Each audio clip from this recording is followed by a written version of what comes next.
कश्मीरी लोगों को चाहिए वो बोलने की आवाज़ चाहिए, बोलने की आज़ादी उनको चाहिए। उनको पहले बोलने की आज़ादी नहीं है। आप फिर किस डेवलपमेंट की बात करते हैं, आप फिर किन प्रोजेक्ट्स की बात करते हैं, आप फिर बड़ी बड़ी सियासत की बात करते हैं। हम ये करेंगे, यूनियन मिनिस्टर्स आएंगे, हम ये वो करेंगे, लेकिन उससे कौन, जब आप यहाँ के लोगों को बोलने नहीं देंगे तो उनको क्या करना है बाकी। नमस्कार, आप जुड़ चुके हैं डेली ट्रिब्यून के साथ और मैं हूं प्रिया राजपूत। जम्मू कश्मीर की बात करें तो लगातार जम्मू कश्मीर में ऐसी चीज़ें निकलकर सामने आती है कि युवा वर्ग जो है उसमें कहीं ना कहीं इंटरेस्टेड तो होता है और थोड़ा बहुत जानने की प्रतिभा भी रहती है कि आखिरकार जो चीज़ें हो रही हैं वो बदलाव क्या है।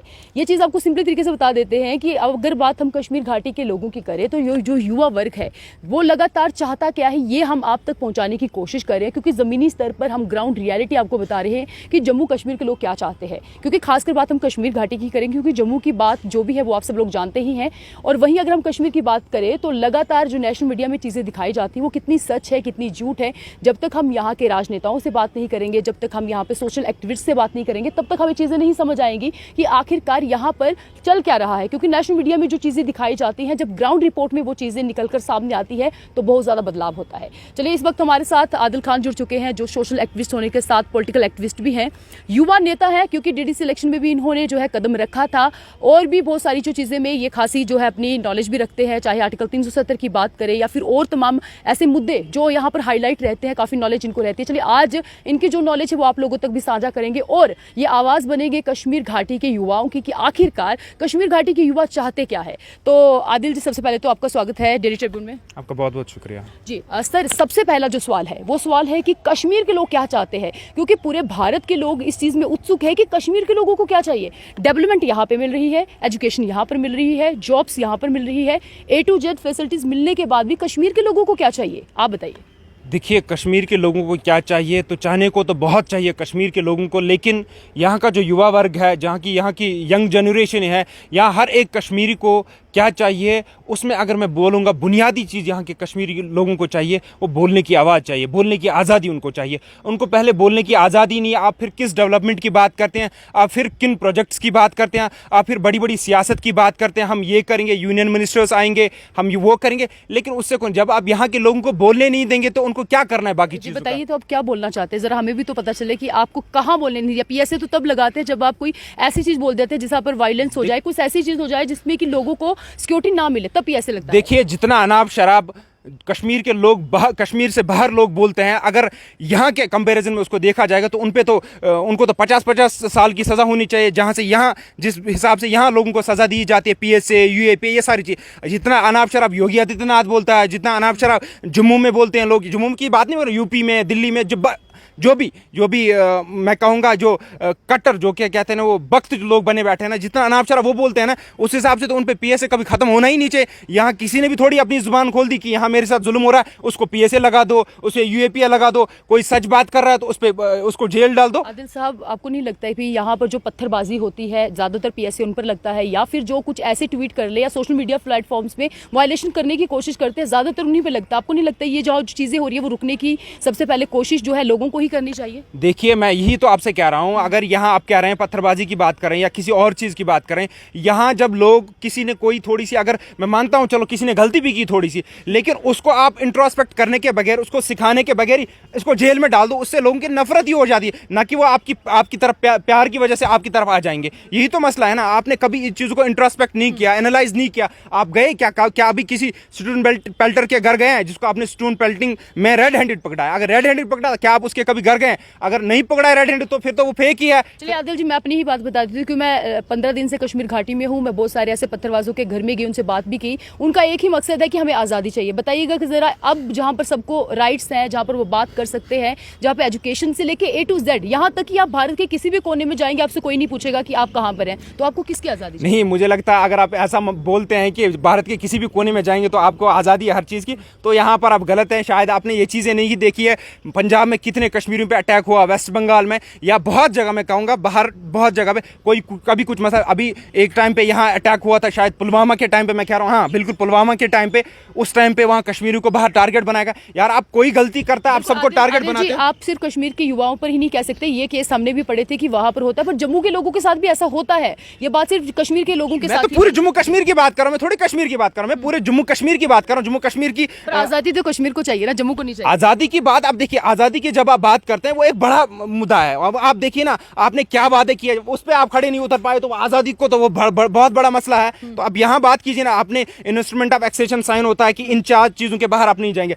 फिर आर्टिकल 370 उसकी एग्जिस्टेंस में आ जाता है कि आर्टिकल 370 आता है हमारे सामने, उसको भी आपने 70 साल जो एक पर्टिकुलर सोच ने, पर्टिकुलर जो एक विचारधारा है उसने एक सोच रखी थी उसको खत्म करना है, उनने 70 साल के बाद भी उसको नहीं छोड़ा, 70 साल के बाद उसको खत्म किया। कश्मीर के लोगों के अंदर एक वो विश्वास था, जम्मू कश्मीर के लोगों के पास एक वो सिक्योरिटी थी, उसको भी आपने खत्म कर दिया। आप कैसा फिर सोचते हैं कि ये मेरा दोस्त बनेगा या मेरी बात करेगा, मेरे साथ रहेगा? आप हर बार जब उसको ही बिट्रेल, उसको धोखा दे रहे हो बार बार, तो वो कैसे आपकी बात करे और कैसे आपके साथ चल पाएगा? चलिए आदिल जी, आपसे भी एक सवाल रहेंगे, क्योंकि आप युवा वर्ग के ताल्लुक रखते हैं, बहुत सारी नॉलेज भी आपको रहेगी, तो आप बताइएगा कि आर्टिकल 370 की बात करें तो गुपकार अलायंस बना इसलिए था कि आर्टिकल 370 को वापस लाया जाए, और कश्मीर घाटी के ज्यादातर पॉलिटिकल पार्टी आर्टिकल 370 लाने की वापसी में ही मांग कर रही है। और कश्मीर घाटी की अगर बात हम करें तो कहीं ना कहीं लोग भी यही चाहते हैं, पर जम्मू की अगर कोई भी पॉलिटिकल पार्टी कहे तो ज्यादा समर्थन नहीं मिल रहा। तो आपको लगता है कि सुप्रीम कोर्ट के आर्टिकल 335A जो है वो वापस मिल पाएगा या नहीं मिल पाएगा? देखिए, मेरा इतना विश्वास है, जितना मैंने लॉ को देखा पढ़ा है, जितना मैंने आर्टिकल 370 पे रिसर्च की है, मैं मानता हूं कि if supreme court will look into the law, it will definitely restore article 370 with more power and protection including article 35। रही अब बात ये गुफ्कार अलायंस या यहाँ की ट्रेडिशनल पॉलिटिकल पार्टीज के, ये तो सब धोखा है लोगों के लिए, क्योंकि ये अंदर से सब मिले होते हैं, लोगों को बाहर कुछ और बोलते हैं। देखिए, अब अगर एक आवाज में एकजुट होकर बोला जाएगा हमें आर्टिकल 370 वापस चाहिए, आर्टिकल 370 वापस आएगा तो स्टेटहुड भी वापस आएगा, हमारी राइट्स भी सब आ जाएंगे। देखिए, आपको कौन सी प्रॉब्लम हो रही थी? आपको थोड़ी यहाँ किसी को कोई रिस्ट्रिक्शन थी? आप मुझे बताइए, जम्मू कश्मीर एक वाहिद ऐसा स्टेट था 2019 से पहले की मैं बात कर रहा हूं जहां किसी भी टूरिस्ट के खिलाफ कोई भी इंसिडेंट नहीं हुआ। आप मुझे एक इंसिडेंट उठा के दिखा दीजिए। बाहर में दिखाऊंगा आपको, हर स्टेट में, चाहे यूपी, दिल्ली, पंजाब, महाराष्ट्र, जहां भी, हर एक स्टेट में कोई ना कोई क्राइम टूरिस्ट के खिलाफ था। जम्मू कश्मीर में एक तो आप इतना प्रोजेक्ट करते हैं नेशनल मीडिया पे, हालात खराब हैं, दिन रात वहां गोलियां चल रही हैं, फिर भी किसी टूरिस्ट के साथ कभी कुछ गलत नहीं हुआ। तो आपने गलत प्रोजेक्ट किया, उसके बाद भी आपने एक प्रोटेक्शन को हटा दिया, जो एक भरोसा लोगों को था, एक उम्मीद लोगों की थी, उसको आपने खत्म कर दिया। फिर आप एक्सपेक्ट नहीं कर सकते हैं कि ये लोग मेरे साथ कोऑर्डिनेशन के साथ चलेंगे। पर आदिल जी, चलिए एक आपका भी कहीं ना कहीं जो है चीज़ें वो निकल कर सामने आ रही कि आखिरकार ज़मीनी स्तर पर क्या है। पर आपको नहीं लगता है कि जिस तरह के हालात 2018 के पहले के थे, जो पत्थरबाजी होती थी या जो चीज़ें होती थी, वो आर्टिकल 370 हटने के बाद वो चीज़ें नहीं देखने को मिली है? तो आपको लगता है कि थोड़ा बहुत बदलाव तो हुआ है, पर कुछ वादे थे, वो हम भी कहते हैं कि वो वादे पूरे नहीं हुए, जिसमें कि डेवलपमेंट की भी बात थी, वो अभी कहा तो जा रहा है सेंटर की ओर से की जा रही है, पर फिलहाल ज़मीनी स्तर पर इतनी डेवलपमेंट नहीं दिख रही है। अनएम्प्लॉयमेंट का स्तर भी यहाँ पर ज़्यादा है, और भी बहुत सारी ऐसी दिक्कत है जो वादे होने चाहिए थे, वो अभी फिलहाल काम चला, जो जब तक होगा नहीं तब तक हम भी उसके समर्थन में नहीं रहेंगे। पर आप बताइएगा कि ज़मीनी स्तर पर आपकी क्या? देखिए, एक बात होती है बात बुलवाना, दूसरी बात हो दिल से बात बोलना। जो आप कह रहे हो ना कि यहाँ वो नहीं हो रहा, यहाँ ये नहीं हो रहा, ये बुलवाया जा रहा है, ये दबा, ये मतलब एक खौफ के अंदर से है, मतलब डरे हुए हैं लोग, उनको पता है बेचारों को बात की तो हमें PSA लगा दिया जाएगा, हमें UAPA लगा दिया जाएगा। दूसरा होता है दिल से बात बोलना। आपने अभी मुझे कहा आप किसी जगह थे, वहां लोग कह रहे थे हमें ये चाहिए, वो क्यों बोल रहे हैं वैसा? क्योंकि मतलब वो अब उनसे, आपकी जुबान से वो आप कुछ भी बुलवा रहे हैं, लेकिन उनके दिल में तो कुछ और है।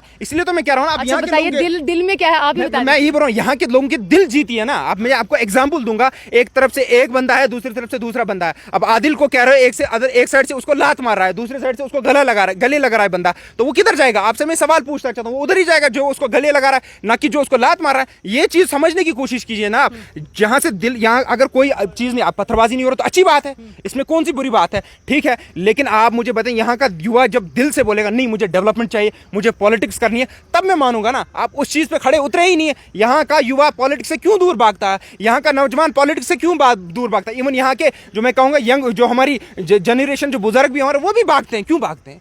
क्योंकि ये नफरत हो गई है। ये सारा सिस्टम आपने खड़ा करके रखा, आपने पावर उन्हीं के हाथ में दी थी जिन्होंने 70 साल फिलहाल सेंटर की अभी ज्यादा सालों से नहीं आई है। अगर उससे पहले की बात करें तो लोकल कश्मीरी ही यहाँ रियासत, चाहे वो NC की बात हो या PDP की बात हो, तब आप बताइए उनसे क्या खफा नहीं है?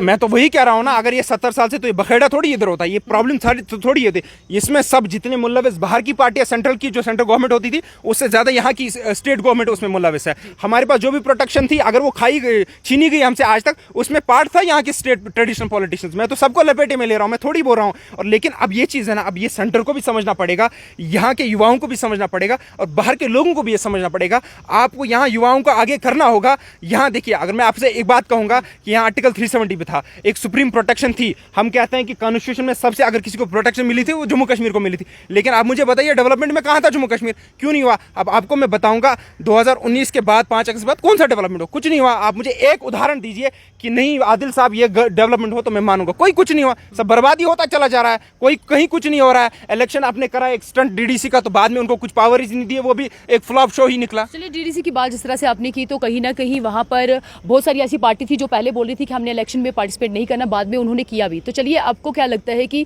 डीडीसी इलेक्शन में जो हालात हुए थे, लोगों को लग रहा था कि जमीनी स्तर पर बदलाव होगा, सड़कों का निर्माण होगा, बिजली पानी की समस्या, जो बुनियादी सुविधाएं जो उनको मिलेगी, फिलहाल वो तो सपना ही रह गया। अब जब तक होगा नहीं तब तक हम भी नहीं कहेंगे। तो आपको क्या लगता है, असेंबली इलेक्शन भी जो आने वाले डिलिमिटेशन के बाद कहा जा रहा है कि असेंबली इलेक्शन को जो है वो करवाया जाएगा, तो उसमें क्या कुछ आपको लगता है, क्या कुछ बदलाव होगा, कुछ निर्माण जो है कार्य शुरू हो पाएगा, नहीं हो पाएगा? देखिए, जो भी मैं अभी इलेक्शन से पहले मैं एक बात कहना चाहूँ, मेरी मैसेज है सेंट्रल गवर्नमेंट से।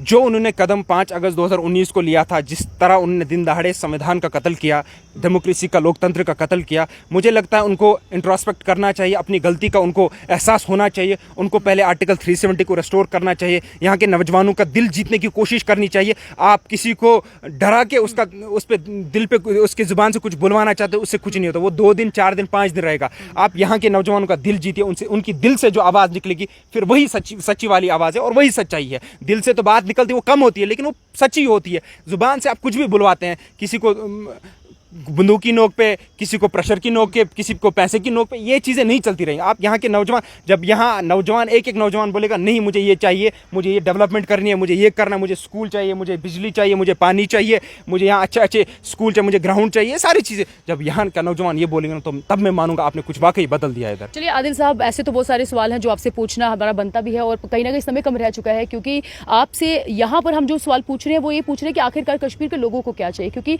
बात जानना भी जरूरी है। क्योंकि जमीनी स्तर पर जब तक हम लोगों की आवाज़ नहीं सुनेंगे, जब तक हम ये नहीं सुनेंगे कि आखिरकार यहाँ पर ऐसे कौन से मुद्दे हैं जो हाईलाइट रहते हैं पर वो आपको दिखते नहीं है, तो आखिरी सवाल ये रहेगा कि आपको क्या लगता है कि यहाँ पर काउंसलिंग सेंटर्स खुलने चाहिए? क्योंकि बात हम जब से यहाँ पर आए हैं, ज़मीनी स्तर पर लोगों से बात की, कहीं ना कहीं डिप्रेशन का लेवल बहुत हाई दिख रहा है, क्योंकि यहाँ पर हालात ही ऐसे रहते हैं, बहुत कारण है, वो तो आपको भी पता होगा किन वजहों से यहाँ पर लोगों को डिप्रेशन हो रहा है। तो आपको क्या लगता है कि युवा वर्ग को सही राह पे लाने के लिए काउंसलिंग सेंटर बनने चाहिए, ताकि वो अपना फोकस जो है अपने करियर को लेकर कर पाए और कहीं ना कहीं जो यहाँ पर सुसाइड रेट ज़्यादा बढ़ रहे हैं उनको भी कंट्रोल किया जाए? देखिए, ये डिप्रेशन का मसला अगर यह है, इस वक्त कश्मीर के अंदर मोस्ट ऑफ द जो यंग जनरेशन हमारी वो सब डिप्रेशन में जा चुके हैं, या ड्रग्स की मैं बात करूँ। लेकिन उसका भी एक कारण है, वो किस तरह से पीछे किया गया, उसके पीछे भी बड़ी बड़ी साजिशें चली थी। लेकिन अब मैं चाहता हूँ, मैं तो गवर्नमेंट से ज़्यादा कुछ एक्सपेक्टेशन रखता नहीं हूँ इधर, क्योंकि जो वो वादे करते हैं उनको तो वो पूरा कर नहीं पा रहे हैं। अब मैं लोगों से ही ये उम्मीद रखता हूँ कि वो खुद अपने पाँव पे खड़े होकर अपने घर से शुरुआत, अपने आप से शुरुआत करेंगे,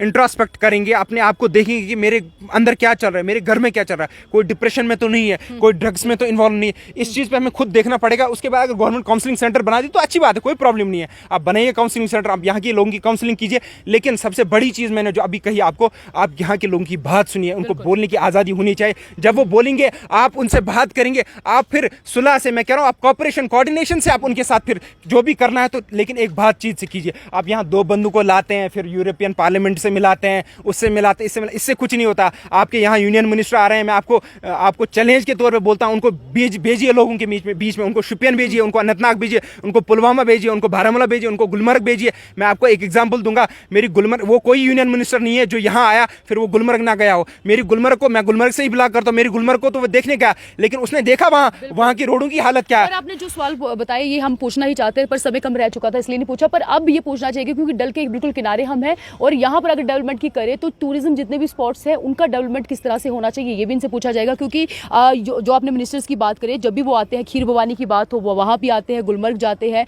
पहलगाम जाते हैं, घूमते तो है, पर आपको लगता है कि डेवलपमेंट और ज़्यादा करने की जरूरत है जो नहीं हुई है? क्योंकि सड़कों की हालत अगर जाए, शोपियां डिस्ट्रिक्ट की भी सड़कों की हालत खराब है, बारामूला की जैसे आपने बात कही, तो आपको क्या लगता है कि यहाँ डेवलपमेंट करवाने के लिए कौन से कदम उठाने चाहिए? डेवलपमेंट, देखिए यूनियन मिनिस्टर आ रहे हैं, अगर ये गाँव में जाएंगे, देखेंगे गाँव में क्या, तभी इनको पता चलेगा ना कि डेवलपमेंट है कि नहीं है, क्या क्या चीज़ जरूरी है। देखिए, मैं चाहूँगा, मेरे यहाँ 70 साल या 60 साल पहले एक हॉस्टल बनाया गया था, SDH जिसका नाम है। उधर डॉक्टर्स ही नहीं है, उधर कोई फैसिलिटी नहीं है, तो कौन सा डेवलपमेंट। अब ये अपने डल की बात की, देखिए जो टूरिज्म से वाबस्ता लोग हैं ना, उनके लिए सबसे बड़ी जो चीज़ है ना, उनके लिए कोई मिनिमम गारंटी होनी चाहिए, लाइवलीहुड की गारंटी उनके पास होनी चाहिए। जो आपका directive principles of state policy क्या था, आपके स्टेट ने क्या गारंटी दी आज तक उनके लिए? बेचारों को हड़ताल होता है, हर 4 महीने 5 महीने हड़ताल होता है, उनके पास कुछ नहीं होता बोलने के लिए, या उनके पास कुछ खाने के लिए नहीं होता। वो बेचारे क्या करेंगे? आज तक वो आपकी टूरिज्म को यहाँ चलाते हैं, आपकी पूरी दुनिया को वो दिखाते हैं, कश्मीर कैसा है, गुलमर्ग दिखाते हैं, डल दिखाते हैं, पहलगाम हर जगह दिखाते हैं, खूबसूरती दिखाते हैं, यहाँ आपको एक पॉजिटिव क्या कहते हैं पॉजिटिव मैसेज बाहर भेजते हैं। लेकिन आज तक आपने उनके लिए कुछ सोचा? आपने कोई मिनिमम गारंटी उनके लिए रखी कि अगर कल 6 महीने का हड़ताल होता उनका परिवार कैसा चलेगा? क्योंकि उनका परिवार इसी चीज़ पर डिपेंड होता है। अगर दिन खुलेगा, टूरिस्ट कोई आएगा, वो कुछ कमाएगा तो अपने परिवार को खिला सकते हैं। वो गारंटी आप नहीं दे पाए तो आप किस आगे डेवलपमेंट, टूरिज्म की डेवलपमेंट की बात करते हैं आगे की? चलिए, बहुत बहुत शुक्रिया हमारे साथ बात करने के लिए और ये बताने के लिए कि आखिरकार यहाँ की दिक्कत क्या है। और आदिल साहब ने साफ तौर पे कह दिया है कि यहाँ पर जो युवाओं को कहने के लिए एक प्लेटफॉर्म्स मिलने चाहिए, जो वो बोलना चाहते हैं उन पर PSA ना लगे, इनका ये कहना है। पर आपकी क्या राय है, आप कमेंट बॉक्स में जरूर लिखें। और जहाँ पर हम आए हैं, जमीनी स्तर पर लोगों से बात भी हो रही है, तमाम मुद्दों पर बात हो रही है कि आखिरकार यहाँ पर शांति कैसी बनाई जाए, क्योंकि डिप्रेशन भी एक मुद्दा है और यहाँ पर डेवलपमेंट का भी एक मुद्दा है। अनएम्प्लॉयमेंट जो यूथ है कहीं ना कहीं वो भी दुखी है, बहुत सारे ऐसे कारण हैं। पर आप सब लोगों की राय जाना बेहद जरूरी है। और आपको क्या लगता है कि कश्मीर घाटी में शांति बनाने के लिए और क्या करना, क्योंकि शांति तो है पर जो दिखाया जा रहा है उसको भी खत्म करने के लिए क्या प्रयास होने चाहिए? कमेंट बॉक्स में अपने राय लिखिए और सजेशन देना ना भूलिए। और मेरे साथ कैमरे के पीछे सहयोग दे रहे हैं वसीम खान।